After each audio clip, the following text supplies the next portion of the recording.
October 1 Shriram ಸಮರ್ಥ. ಉತ್ಸವದಲ್ಲಿ ಭಗವಂತನ ಪ್ರೇಮವೇ ಮುಖ್ಯ ಅಂಶವಾಗಿರುತ್ತದೆ.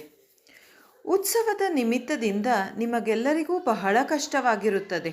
ಮದುವೆಯಲ್ಲಿ ನಿಜವಾದ ವಿಧಾನಕ್ಕೆ ಅಂದರೆ ಅಂತರ್ಪಟ ಹಿಡಿದು ಸಪ್ತಪದಿ ಆಗುವವರೆಗೆ ಬಹಳ ಕಡಿಮೆ ಸಮಯ ಹಿಡಿಯುತ್ತದೆ.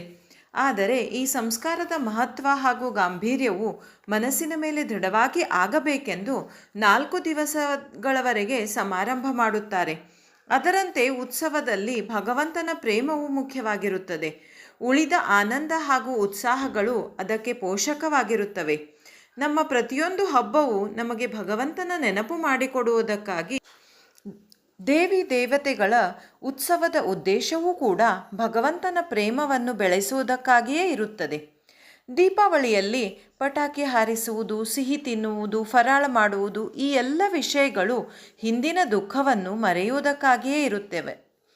ಉತ್ಸವವಾಗಲಿ, ಹಬ್ಬವಾಗಲಿ, ಧಾರ್ಮಿಕ ಕರ್ಮಗಳಾಗಲಿ, ತೀರ್ಥಕ್ಷೇತ್ರಗಳಾಗಲಿ, ಪೂಜಾ ಪಠಣಗಳಾಗಲಿ ಇವುಗಳೆಲ್ಲವುಗಳ ಮುಖ್ಯ ಉದ್ದೇಶವು ಭಗವಂತನ ಪ್ರೇಮ ಸಂಪಾದಿಸುವುದರಾಗಿರುತ್ತದೆ. ನಮ್ಮ ಕೈಯಿಂದ ಆಗುವ ಪ್ರತಿಯೊಂದು ಕರ್ಮವು ಭಗವಂತನ ಕೃಪೆಯಿಂದಲೇ ಆಗುತ್ತದೆ ಎಂಬ ಭಾವ ನಿರ್ಮಾಣವಾಗಬೇಕು. ಅಂದರೆ ಅಪೇಕ್ಷೆ ಉಪೇಕ್ಷೆಗಳು ಇಲ್ಲದಂತಾಗಿ ಅವುಗಳ ಸ್ಥಾನದಲ್ಲಿ ಪ್ರೇಮ ನಿರ್ಮಾಣವಾಗುತ್ತದೆ. ಭಗವಂತನ ಪ್ರೇಮ ಬರಬೇಕಾದರೆ ಅವನ ವಿಷಯದಲ್ಲಿಯ ಭಯವೂ ಹೋಗಬೇಕು. ನಾವು ಭೂತ ಪಿಶಾಚಿಗಳ ಮೇಲೆ ವಿಶ್ವಾಸವಿಲ್ಲವೆಂದು ಅನ್ನುತ್ತೇವೆ. ಆದರೆ ಯಾರಾದರೂ ಮಂತ್ರ ಮಾಟ ಮಾಡಿಸುವವರು ಭೇಟಿಯಾದರೆ ಅಥವಾ ಭೂತ ಬಾಧೆಯಾದ ಮನುಷ್ಯನನ್ನು ನೋಡಿದರೆ ನಮಗೆ ಭಯವಾಗುತ್ತದೆ. ಭೂತ ಪಿಶಾಚಿಗಳ ವಿಷಯದಲ್ಲಿ ಆಗುವ ಭಯವು ದೇವರ ವಿಷಯದಲ್ಲಿ ಆದರೆ ನಮಗೆ ಅವನ ಬಗ್ಗೆ ಪ್ರೇಮ ಹೇಗೆ ನಿರ್ಮಾಣವಾದೀತು? ಆದ್ದರಿಂದ ಮೊದಲು ದೇವರ ವಿಷಯದಲ್ಲಿಯ ಭಯವನ್ನು ಮನಸ್ಸಿನಿಂದ ತೆಗೆದುಹಾಕಿರಿ. ದೇವರು ಎಂದೂ ಯಾರಿಗೂ ಕೆಡಕು ಉಂಟು ಮಾಡುವುದಿಲ್ಲವೆಂದು ವಿಶ್ವಾಸ ಹೊಂದಿರಿ. ಪರಮೇಶ್ವರನು ಕರುಣೆಯ ಸಾಗರನಾಗಿರುತ್ತಾನೆ.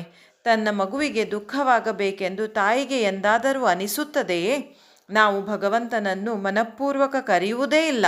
ಅಂದರೆ ಭಗವಂತನ ನಾಮವನ್ನು ಮನಃಪೂರ್ವಕ ತೆಗೆದುಕೊಳ್ಳುವುದೇ ಇಲ್ಲ. ಇದೇ ನಾವು ಮಾಡುವ ತಪ್ಪು ಆಗಿರುತ್ತದೆ.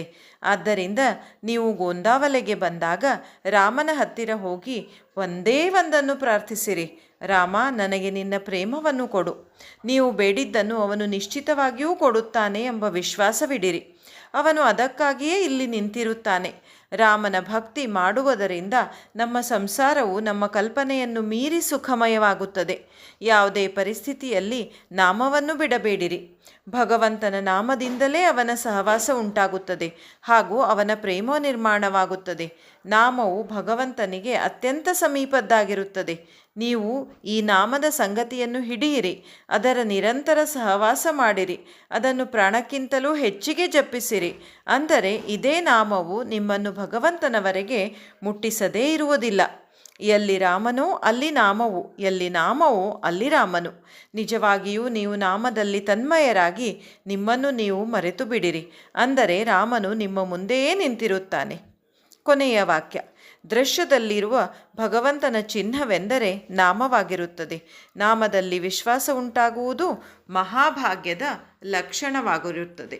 ಜೈ ಜೈ ರಘುವೀರ ಸಮರ್ಥ.